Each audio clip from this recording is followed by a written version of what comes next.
गौ माता की रक्षा के संकल्प के साथ शंकराचार्य अभिमुक्तेश्वरानंद वाराणसी से बिहार के लिए रवाना हो रहे हैं। 45 दिनों तक बिहार के अलग अलग जनपद में जो ये यात्रा है वो पहुंचेगी। बात करेंगे महाराज जी, क्या कुछ कार्यक्रम रहने वाला है बिहार में इस संकल्प यात्रा को लेकर?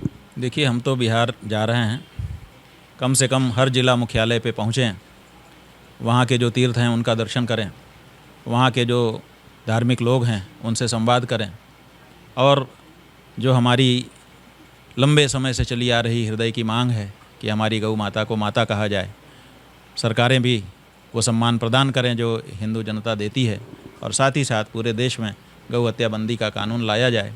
तो इस बारे में जागरूकता फैलाएंगे। यानी करीब जो वहाँ की 225 सीट है वहाँ पर आपके प्रत्याशी चुनावी मैदान में उतरेंगे? हाँ, ये हम चाहते हैं कि क्या हो रहा है कि राजनीति के लोग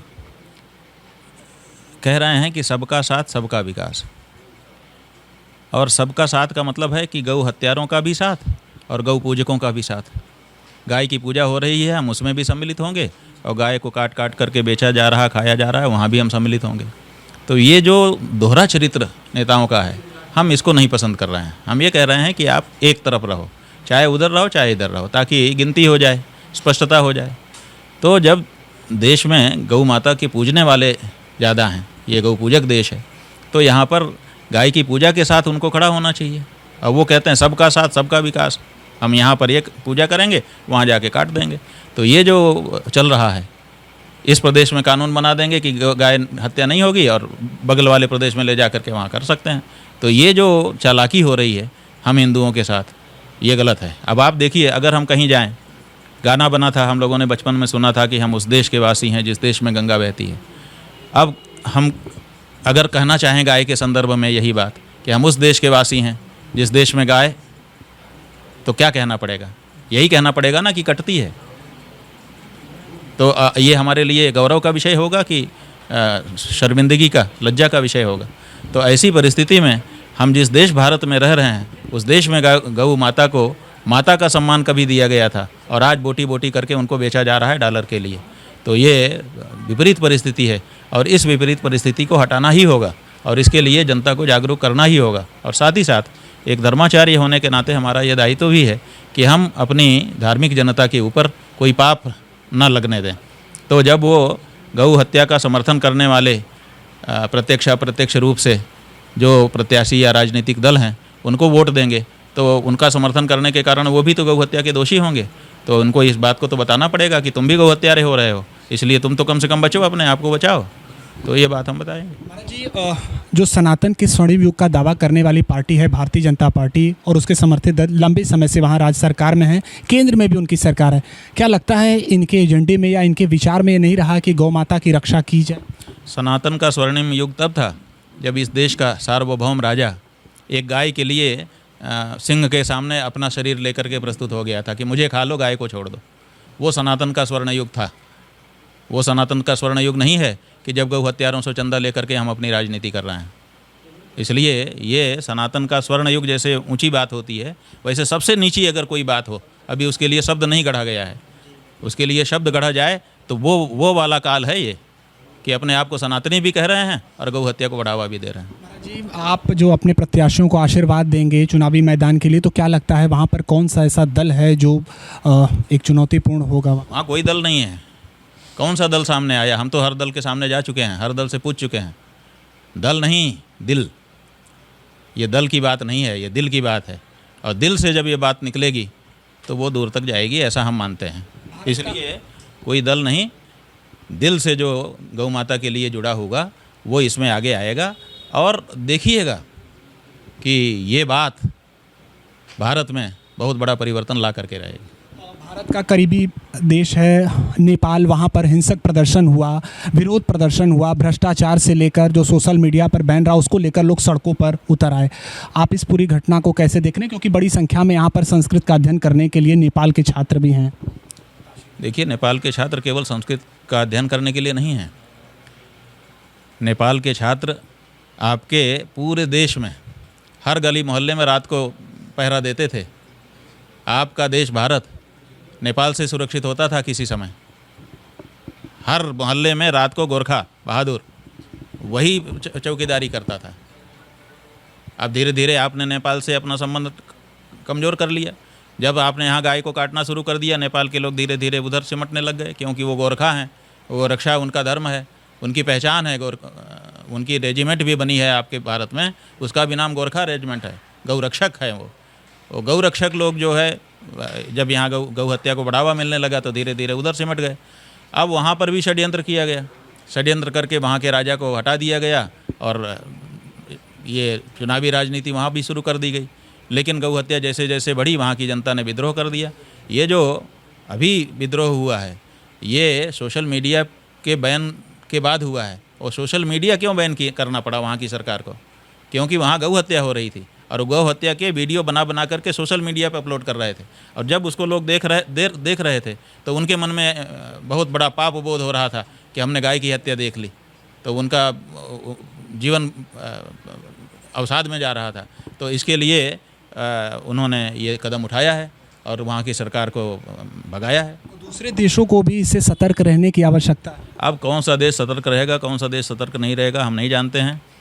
अगर इतना ही दूसरे को देख करके सतर्क रहने वाले ये लोग होते तो जाने कब से सतर्क हो जाते। श्रीलंका में यही हुआ, सतर्क हो गया भारत। बांग्लादेश में यही हुआ, सतर्क हो गया भारत। और कहीं कहीं हुआ, भारत सतर्क हो गया, तो नेपाल में हुआ तो उससे सतर्क हो जाएगा। ये वो लोग नहीं हैं कि जो घटना को देखें और स्वयं सतर्क हो जाएं। ये तो जब बार बार ठोकर खाते हैं तब नहीं सतर्क होते, जब खुद गिरते हैं, बार बार ठेस लगती है, तब सतर्क नहीं होते। ये देख करके सतर्क हो जाएंगे। भारत की लोकतांत्रिक व्यवस्था का उदाहरण दिया जाता है, आपको क्या लगता है महाराज जी? कि कौन सी लोकतांत्रिक व्यवस्था है, हमको बताओ ना, कौन सा लोकतंत्र है यहाँ? जो लोक भावना है उसको यहाँ का जो हमारा प्रतिनिधि है वो संसद में उठाता ही नहीं है। आपके वाराणसी में आज सर्वे करवा लो, 95% से ज़्यादा लोग कहेंगे कि गौ हत्या बंद होनी चाहिए। आपके सांसद ने उठाया, नरेंद्र मोदी ने आपका वोट ले लिया और ले करके संसद में बैठा हुआ है, प्रधानमंत्री भी बना हुआ है। आज तक उसने ये भावना उठाई संसद में, बताओ? और अगर नहीं उठाई तो कैसे कहते हो कि ये लोकतंत्र है, जब लोग की आवाज़ ही संसद में नहीं बोलता है हमारा प्रतिनिधि, बल्कि उल्टे गौ हत्यारों से चंदा लेता है, बल्कि उल्टे गौ रक्षकों को गुंडा कहता है। ये लोक भावना है? ये हमारा प्रतिनिधि है जो हमारे गौ भक्तों का वोट लेकर के बना हुआ है? कैसे कहते हो आप लोग? शर्म नहीं आती आप लोगों को? आप कहते हो लोकतंत्र है। कहाँ है लोकतंत्र, हमको बताओ। भारत में लोक भावना को कहाँ वहाँ पर प्रस्तुत किया जा रहा है संसद में? जो जनता बहुमत जो चाहता है उसको कहाँ उठाया जा रहा है? कौन सा सांसद उठा रहा है, बताइए, इक्का दुक्का छोड़ करके?